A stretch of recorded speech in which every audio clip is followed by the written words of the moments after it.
Hi everyone, in this video we'll talk about isotype switching or class switching. We know that naive B cell express membrane bound IgM or IgD. Now when this naive B cell becomes a plasma cell, it expresses varieties of antibodies such as IgA, IgE, IgD, IgG3, etc. So switching from IgM to all these different isotypes is actually known as class switching reaction or isotype switching.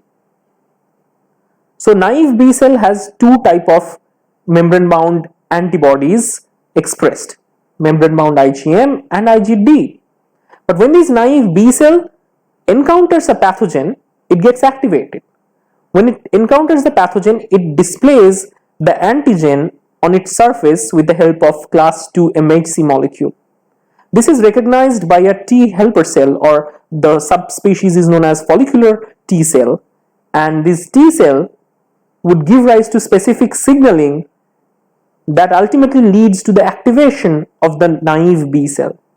After activation, this naive B cell would ultimately become an antibody producing plasma cell. This plasma cell can secrete antibodies other than IgM or IgD. For example, in this case, it is IgG. So already a switch from IgM to IgG happened, and this is isotype switching. Let us consider a few important points about isotype switching. Without a pathogen encounter, the B cell won't be activated, so isotype switching won't happen. It is crucial to have a pathogen encounter in order for the isotype switching to happen. Isotype switching is an irreversible process. That means once a B cell becomes a plasma cell and secretes IgG, it can never produce IgM in its lifetime again. That means it is an irreversible process. Once it is done, it cannot be reversed. Isotype switching leads to recombination events, and this is happening at the DNA level, so some portion of the DNA is changed. Let us consider the important points that we would be discussing for next few minutes. So first of all, we need to understand when does isotype switching happens, the time and the place. Then we should ask how does isotype switching occurs, the molecular mechanism of it. And ultimately, we should think about what are the triggering factors that leads to different isotype generation, the regulatory aspect of isotype switching. So let us begin with the spatiotemporal aspect of the isotype switching reactions. So we know that the several antibody constant region genes are present in the chromosome. They are actually present on the DNA, right? And they give rise to different isotypes because different isotype has different type of heavy chain genes. Now we need to understand the chronology of B cell development to understand which organ or where in the body the isotype switching reaction takes place. The B cell development takes place in the bone marrow from the common lymphoid progenitor. Eventually, with a stepwise process, the B cell is secreted in an immature form in the bloodstream.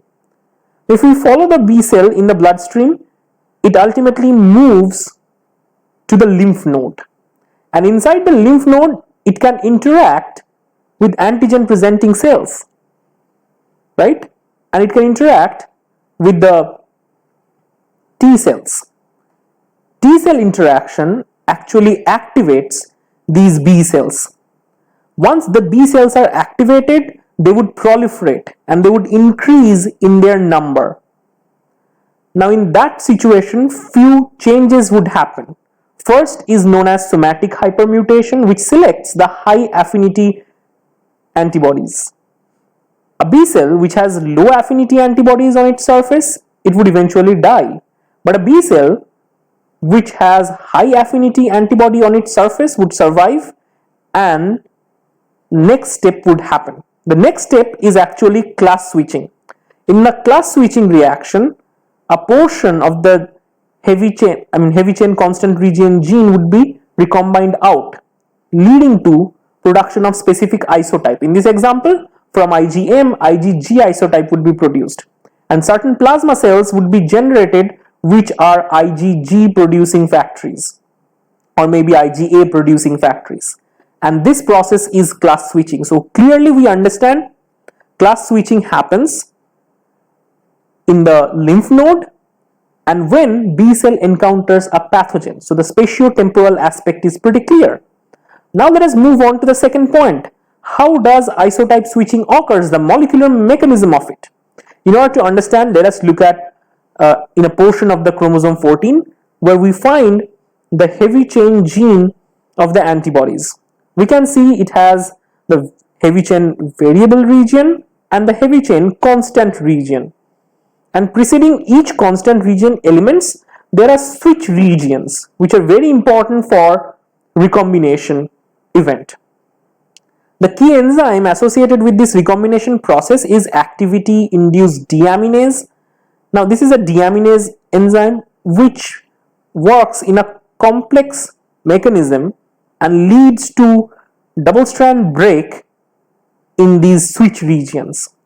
The intervening sequence would be recombined out and the other sequence flanking these intervening sequence would be joined.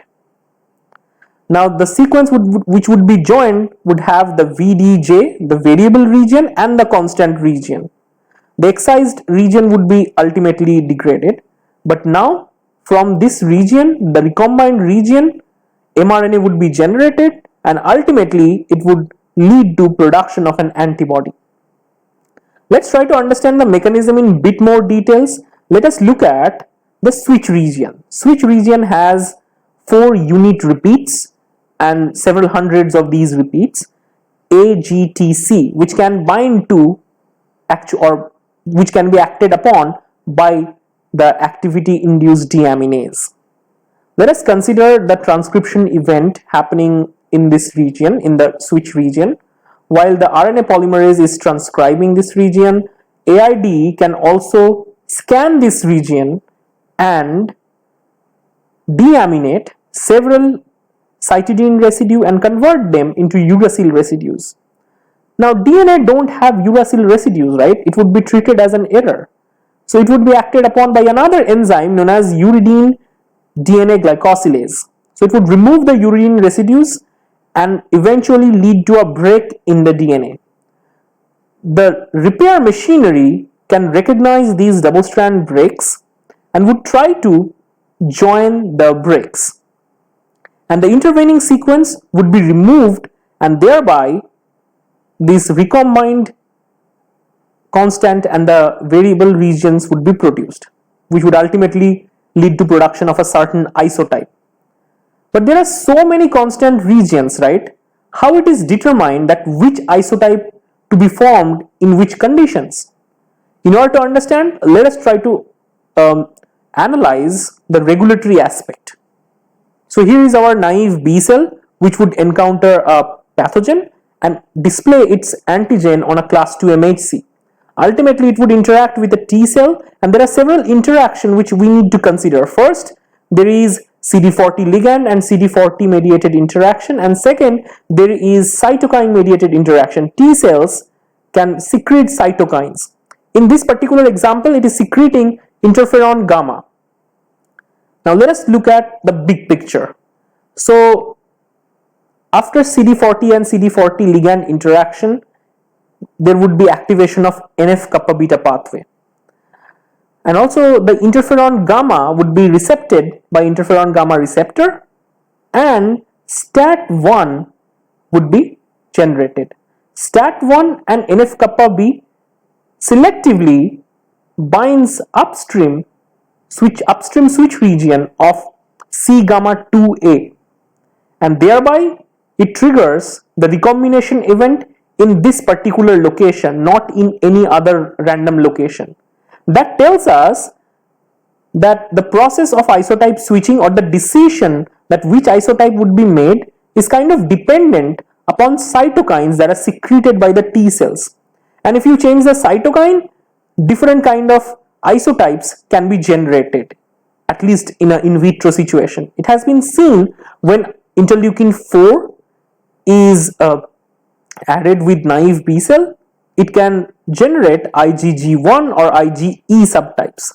Whereas when you put TGF beta, it can generate IgG2B or IgA. Similarly, IL-5 give rise to IgA, whereas interferon gamma, as we have seen, can give rise to IgG2A or IG3. That means cytokine signaling is super important for the regulation of class switching recombination to occur. And the importance of class switching came from the clinical situation of hyper IgM syndrome, in which the CD40 and CD40 ligand mediated interaction is defective. As a result, that signaling cannot occur. So, class switching recombination is actually abrogated in these individuals. These individuals can only generate IgM subtype and not any other type of antibodies. So, they are kind of immunocompromised and they are susceptible to several infections. In fact, in order to counter several infections, we need to have several isotypes of antibody. If we don't have all of them, then we might run into a risk of infection. And from these individuals, the importance of class switching came into the limelight. So I hope you enjoyed this video. Let us summarize what we have learned so far in this video. We have looked at when does isotype switching occurs, the time and place. How does isotype switching occur, the molecular mechanism, the enzymes that are involved in this process. And we also looked at the regulatory aspect of this isotype switching and how cytokine signaling is very important for isotype switching process. Before I say goodbye, I would like to tell you that I have a store, and don't forget to check out my merchandise. We have a collection of fancy merchandise in our stores, so do check it out. And as usual, you can support me in the Patreon, and if you like my video, give it a quick thumbs up. Don't forget to like, share and subscribe. Thank you.